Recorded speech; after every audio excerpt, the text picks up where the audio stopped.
O que é mais difícil, a campanha política ou enfrentar a campanha difamatória? Não, o mais difícil de todos é criar um filho. Tanto que eu sempre brinco com o pessoal. Falo, não, cuidar da Laura cansa bem mais que concorrer, né, gente? Isso que eu tenho creche e um marido que divide 100% das responsabilidades comigo. Imagina como é que é a vida das mulheres que não têm acesso à creche, que é o elemento básico, né? A criança ter onde ficar, e não tem um homem que compartilha a responsabilidade, sendo marido ou não. Mas assim, Juca, respondendo à tua pergunta, dá muito mais trabalho desmentir notícias falsas.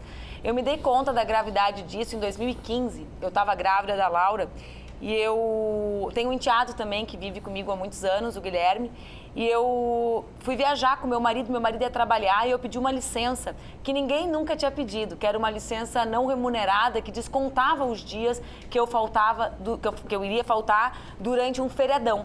E eu pedi essa licença à Assembleia, submeti ao plenário, mesmo com risco de ser rejeitado, porque eu falei, eu não acho correto que eu vá viajar com meu marido é finalizar um disco, masterizar um disco nos Estados Unidos, que eu viaje e receba, mesmo sendo um feriadão.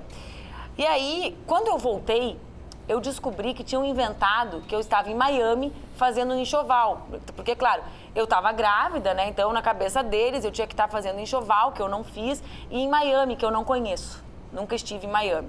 E eu, no início, achei engraçado aquilo ali, porque, afinal de contas, né, era óbvio que eu não tinha feito enxoval, e era óbvio que eu... E, aliás, eu devia até, na minha cabeça, ser elogiada por ter feito óbvio, né, não ter ganhado salário naqueles dias, enfim.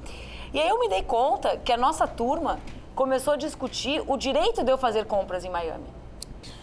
Ou seja, já deixou de ser um assunto o fato de que eu não conhecia e que eu não fiz o enxoval.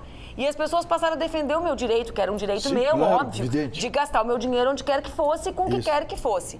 Isso resultou, logo depois que a Laura nasceu, numa agressão física que eu e ela sofremos de uma mulher numa cidade da Serra Gaúcha, em Garibaldi, que deu 2 tapas em mim, porque afinal de contas eu tinha comprado o negócio de pendurar ela em Miami e não em Cuba. Aí eu me dei conta que já não existia mais, né, nem limite físico, porque uma criança de 2 meses ser agredida por uma mulher, né? E nem verdade, porque não interessava às pessoas a verdade, que eu nunca tinha estado em Miami. E desde então eu comecei a me dar conta que tinha uma rede de distribuição disso, que era uma rede financiada naquele tempo para destruir as lideranças do nosso campo, financiada e amplificada por esses meninos aqui de São Paulo. Bom, nessa eleição, desde o início, isso se tornou evidente. Com o nosso crescimento, para mim sempre foi óbvio que eu seria o alvo. Vê como é louco a nossa cultura machista associada a essa coisa das fake news.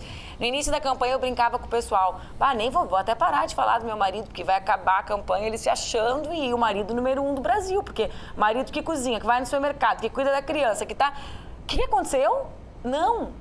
As pessoas sequer sabem quem ele é, porque as pessoas... Existe uma narrativa mentirosa, poderia ser verdadeira e seria legítima, que eu sou uma mãe solo, né? Uma mãe que cria o filho que não tem pai. Porque, claro, na cabeça conservadora e machista, a mulher que cria o filho sozinho é ela a culpada. Afinal de contas, ela fez no supermercado a criança, não existe um homem que fez junto. Aí, logo em seguida, começam as coisas com um comportamento, aí é mais geral, com relação a nós, que é vinculado à religiosidade e às nossas crianças. Então, eles inventaram materiais didáticos absurdos, né? Fizeram montagens com trucagem, partes verdadeiras de vídeo meus, com partes falsas, relacionadas às nossas crianças. Eu já desafiei, né? Eu tenho convicção que antes de eu perguntar publicamente, o Bolsonaro não sabia o nome da professora da filha de 7 anos, que casualmente tem o mesmo nome que a minha. Tenho certeza. Esses homens não têm autoridade nenhuma para falar de família, porque família não é uma abstração jurídica. Família é botar o feijão e arroz na mesa todos os dias e buscar na escola, abrir a agenda e ver o que tem, conversar. Esse dia eu estava em Pernambuco num comício, trocando mensagem, aí o pessoal fala assim, não fica no celular que é feio. Eu falei, não, desculpa, eu tenho que conseguir uma professora de matemática, porque senão o Guilherme vai rodar. Se eu não conseguir uma professora particular de equações de segundo... Entende? É isso que é família. O que eles nunca trocaram uma fralda, né? E fazem um debate moral sobre qual família, né? Sobre essa abstração que eles não vivem. E a maior prova que não vivem é que ficam meses viajando, né? E sequer se sabe.